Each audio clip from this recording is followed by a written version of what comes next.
Today on the Locked On Blues podcast, the Blues played hockey again last night. That's the good news. They took on the New Jersey Devils, a first game in a while. Bad news, pretty much everything else. Blues 4 goals, which is cool. They gave up 7, and Jordan Binnington struggled immensely. It's time to talk about Jordan Binnington for real. It's no more excuses. He looked bad last night. We're gonna be getting into that. Ville Husso potentially being traded to the Edmonton Oilers. Busy episode today. Make sure you stay tuned.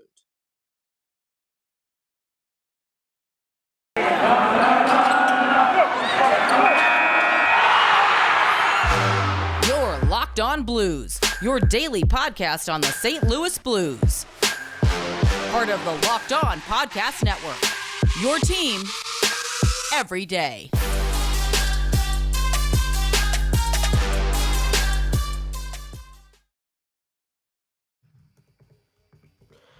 All right, welcome back to the Locked On Blues podcast, part of the Locked On Podcast Network, and your number one source for daily Blues content. I'm Josh Hyman, and I'm going to be taking you guys on a busy solo episode today as the St. Louis Blues took on the New Jersey Devils last night and came away with a pretty rough 7-4 loss.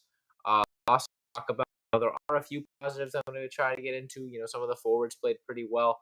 And then, Scott Perunovich could be returning from injury kind of soon. So I'm talking about that.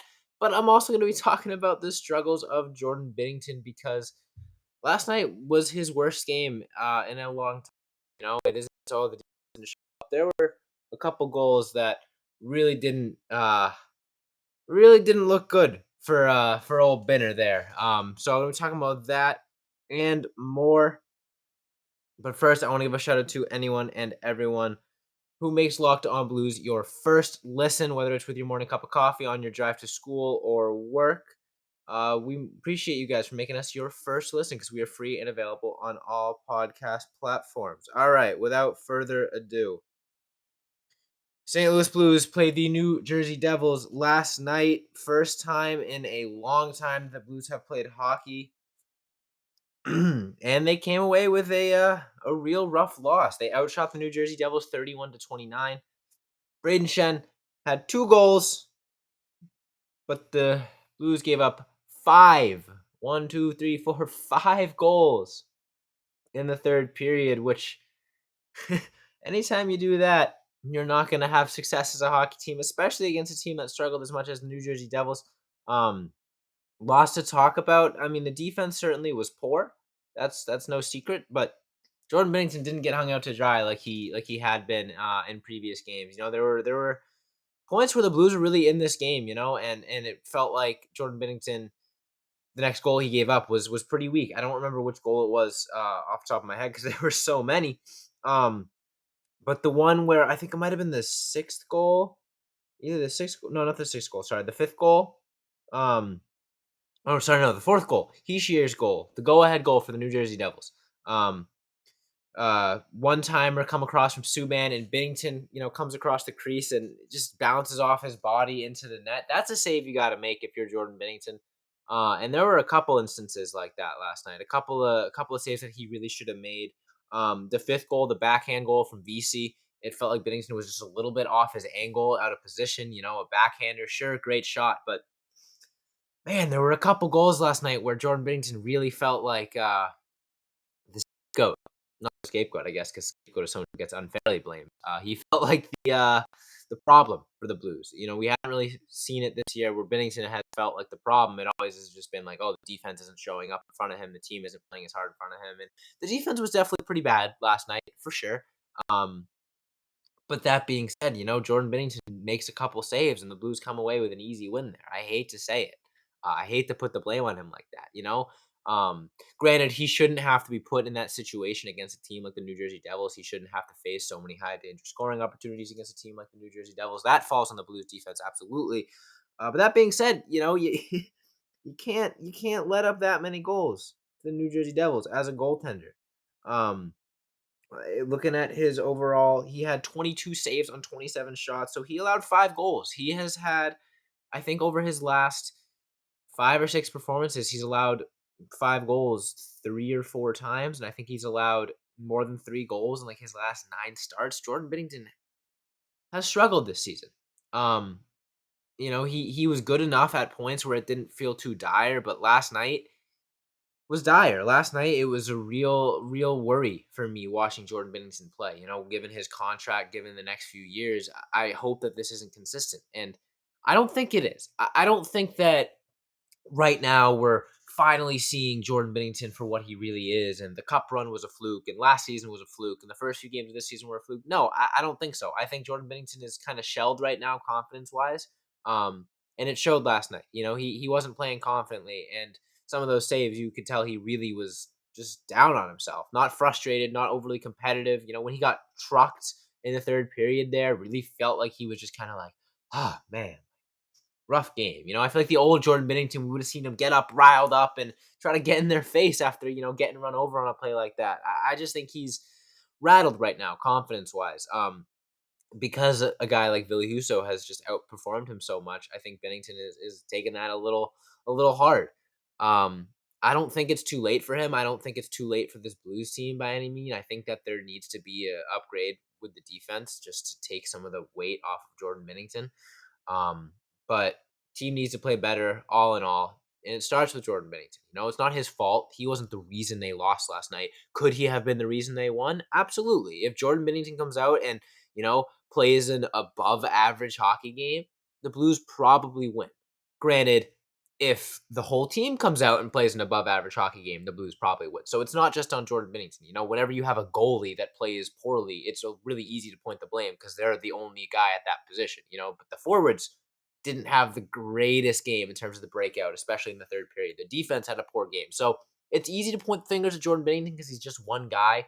Yeah, he was poor, but all in all, it was a systematic failure by the St. Louis Blues. I'm going to continue to talk about that and more in the second segment, as well as eventually getting into the Ville Husso to Edmonton Oilers trade rumors that Elliot Friedman brought up. So make sure you stay tuned for that. But first, I want to give a shout out to our good friends over at Built Bar. This is the time of year that I've pretty much given up on all my New Year's resolutions. You know it, I've talked about it before.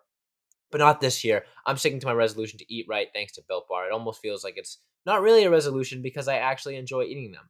Puffs are the first ever protein bar infused marshmallow. Protein infused marshmallow. I still get that wrong every time because it sounds so surreal. Built Puffs are delicious. They're fluffy, they're marshmallowy, they're not just a protein bar, they're a treat, and they're covered in 100% real chocolate. Puffs are a fan favorite with some incredible flavors. Yummy cinnamony churro, coconut marshmallow, banana cream pie. So delicious. They're going to be your new favorite. They're my new favorite. All Built Bars are covered in 100% real chocolate, even the Puffs. 100% real chocolate. They're low calorie, high protein. You can replace your favorite candy bars with these. They're better. I'd say, well, candy bar can be anywhere from 2 to 300 calories. But if you're looking at a Built Bar, you're getting about 130 calories, 4 grams of net sugar, 4 net carbs, and 17 grams of protein. Compare that to a candy bar, which, like I said, has around 240 calories, 30 grams of sugar, and dozens of net carbs. There's so many delicious flavors, including mint brownie, coconut almond, and all new for this month, white chocolate cookies and cream. At Built Bar, they are all about the taste. First priority for them, make it delicious. And then after that, they figure out how to make it healthy. I don't know how they do it, but they do not miss. They pull it off every time. Go to built.com, use promo code LOCKED15. You'll get 15% off your order. That's promo code LOCKED15 for 15% off at built.com, and I'll be right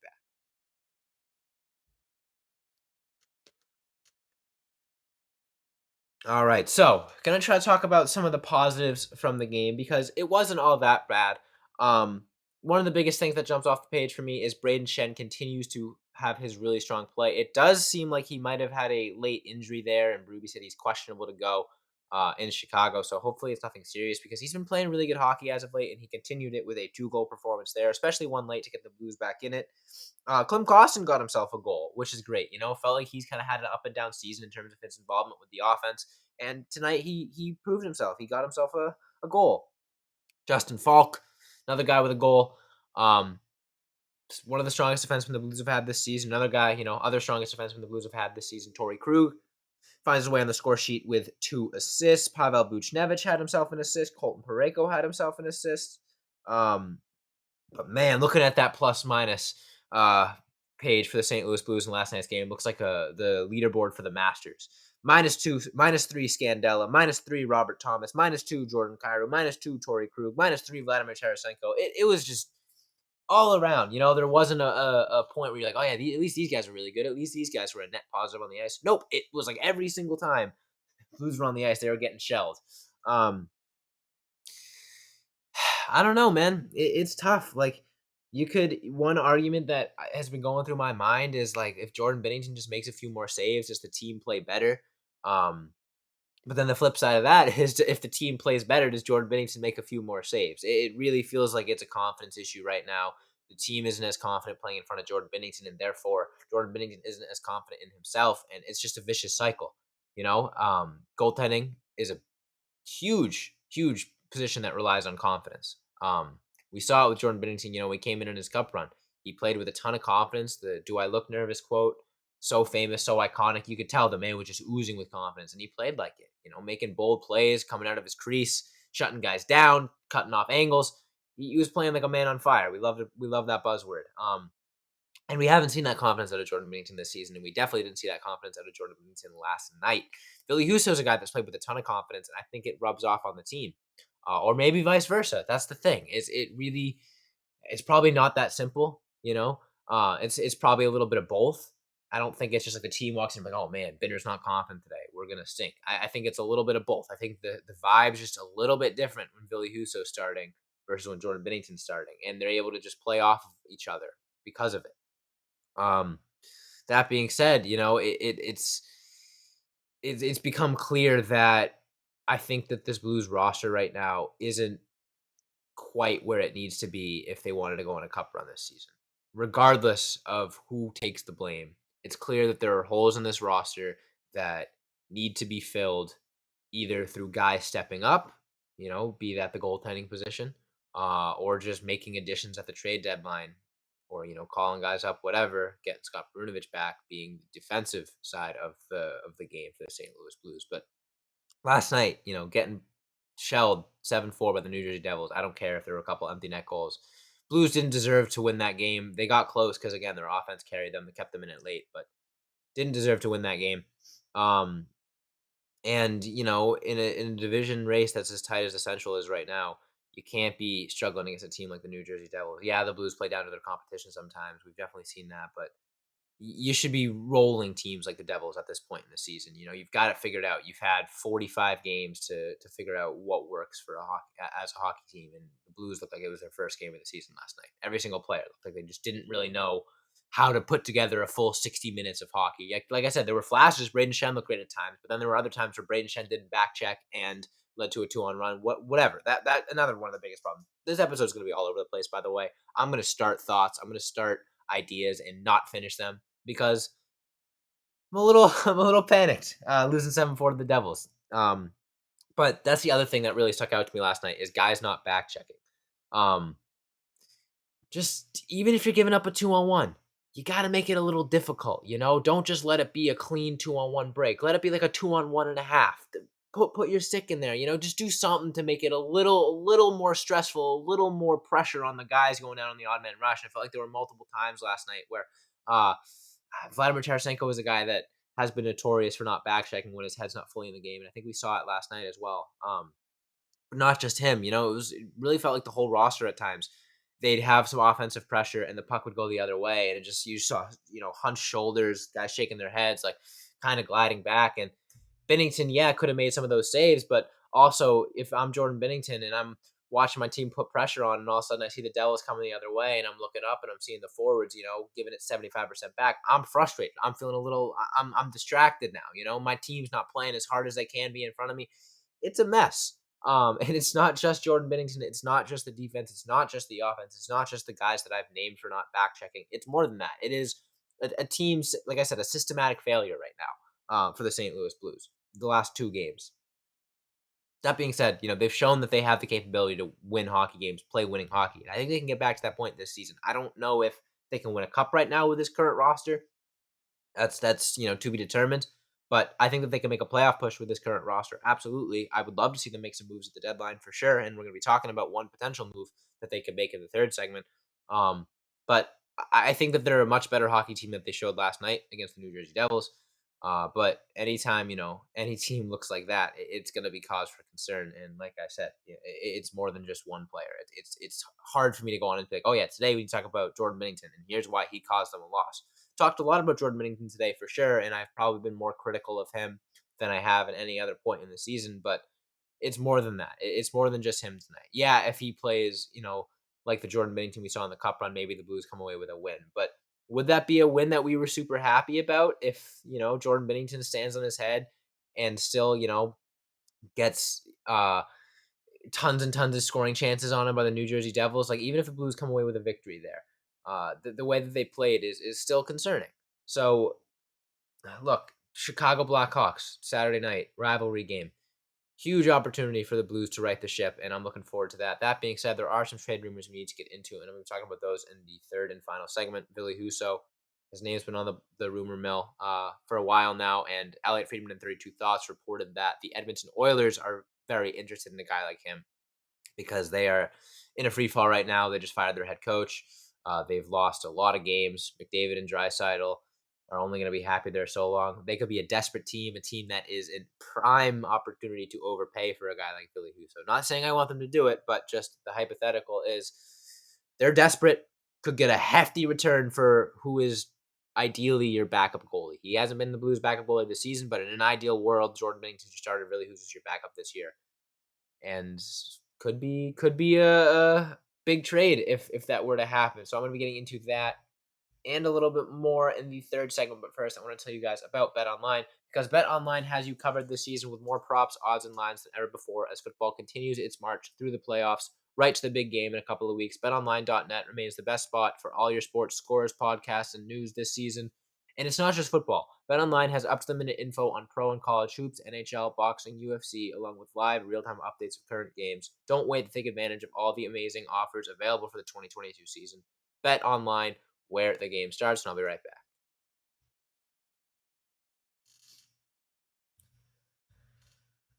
All right. So, as my co-host, wonderful co-host and editor, hi Tommy, while you're editing this, Tommy Welch pointed out on Twitter that Elliot Friedman, in his 32 thoughts, recently said that the Edmonton Oilers are interested in trading for one Billy Husso, who has been the Blues' wonder kid this season in between the pipes.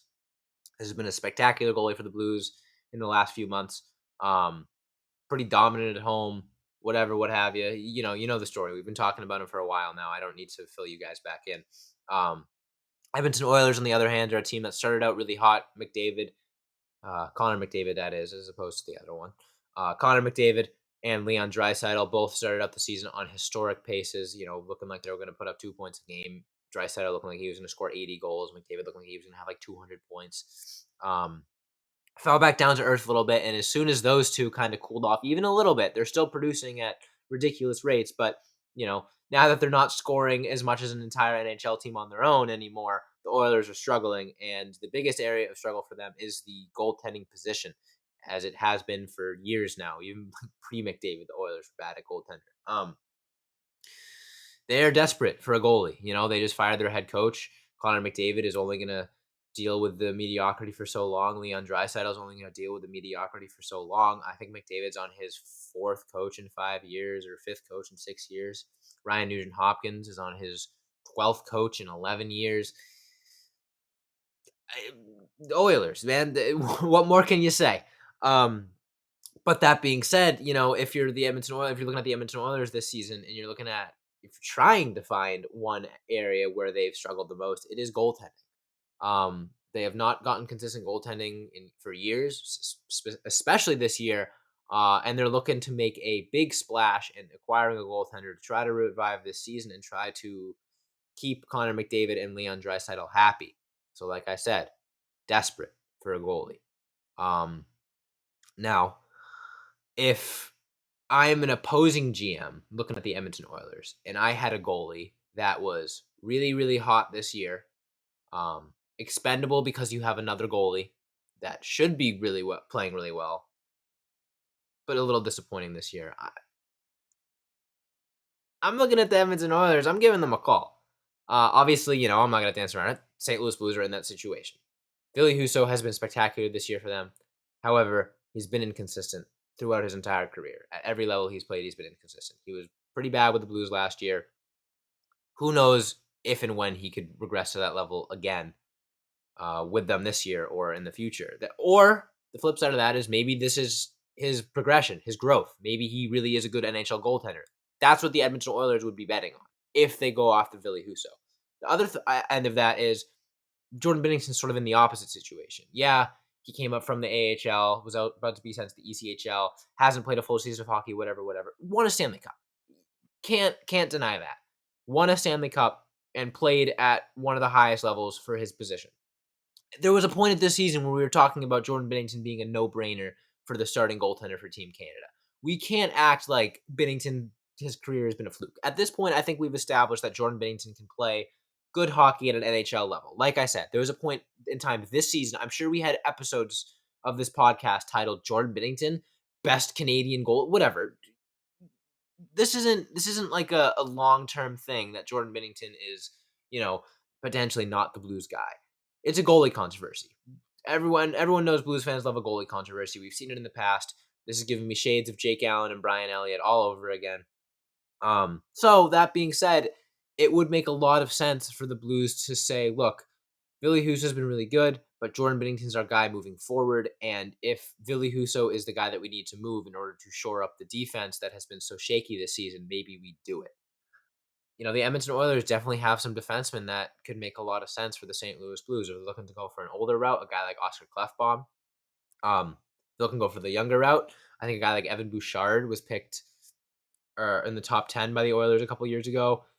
It just hasn't found a way to crack their lineup this season. So maybe that wouldn't be the fix right away for the St. Louis Blues, but a longer term solution. The Edmonton Oilers also have some young defensemen that the Blues could go after that wouldn't necessarily be the game changing player this season, but down the line could turn into a top 4, top 2 defenseman for them. There's definitely some options there for the St. Louis Blues to shore up the defensive position by trading Ville Husso to the Edmonton Oilers. I don't know if you can make that move yet because I think you need to see if Ville Husso can keep this up. Because as of right now, today, Friday, February 11th, and obviously things can change. As of right now, let's say the trade deadline has already passed. What is the best chance of the St. Louis Blues winning a Stanley Cup? It's with Ville Husso at their starting goaltender. If the playoffs started tomorrow, with the way that things have been going, the Blues would be forced to have Ville Husso be their starting goaltender. That's not the case, fortunately, and there's time to figure it out. But I don't know if you can really go into the rest of the season with that big of a question mark. You don't want to destroy Jordan Binnington's confidence permanently. If he's just off this season, you want to have a contingency plan. You want to let him take the time that he needs because as much as it's difficult for Jordan Binnington to sit on the bench behind Ville Husso, as much as that hurts his confidence, it hurts it even more if he's going in and giving up 5, 6, 7 goals. So you need to be careful right now with the goaltending situation for the St. Louis Blues. And I think that they have guys in the system that could come up and play a solid backup role, but it just scares me. Um, I don't know. There's just so much unknown with it, especially with goalies in general. You never know when a goalie's gonna, progress into a Vezina candidate, or you never know when a goalie's gonna regress into a shell of their former self. We've seen it time and time again all around the NHL. So it's a scary time for the St. Louis Blues in terms of what they're gonna do with their goaltending situation. I think not think I know that the front office has a better grasp on the situation than, we do as fans. We can speculate as much as we want. We can say, "Oh yeah, if the team plays better in front of blah blah blah blah blah." We can say whatever we want, but the fact of the matter is there have been tons and tons and tons of internal conversations on how this goaltending situation is going to be handled moving forward. Jordan Binnington knows what the situation is going to be moving forward. Ville Husso knows what the situation is going to be moving forward. So time will only tell. As the deadline gets closer, if we see Binnington getting more regular starts, I would not be surprised to see Ville Husso get dealt. But if the trade deadline approaches and Ville Husso is still getting a majority of the starts, I don't think we can really look to see him traded because that would just be a drastic switch up for a team that's in playoff contention. I don't know. It's gonna be crazy. It's gonna be stressful, and I'm here for it. This stuff is fun. As much as it scares me, it's why I love being a hockey fan. Looking at the roster, looking at potential moves, trying to speculate, trying to armchair GM. It's It's a fun time. If this year's NHL trade deadline is even 10% what the NBA trade deadline was this year, I'd be stoked because seems like teams are getting a little antsy as well. But yeah, only way you'll hear my thoughts on that and Tommy's thoughts on that is if you hit that follow or subscribe button on whatever podcast platform you listen to us on. Because I'm all out of time for today's episode, so like I said, follow or subscribe whatever podcast platform you listen to us on. Leave a review if you're feeling so kind. Hit that subscribe button on YouTube. We're growing. We're past 125 subscribers. I know, small milestones, but hey, it's a heck of a lot of fun. So hit that subscribe button there. Leave a comment. We like to chat with you guys in the comments. Hit the notification bell that way. Whenever we upload an episode to YouTube, you guys will be the first to know. Follow us on all of our various social medias at Locked On Blues on Twitter, Instagram, Facebook, and TikTok. Follow me on Twitter at Josh Hyman NHL. Follow Tommy at TWelcher15. Thanks so much for listening, and as always, let's go Blues.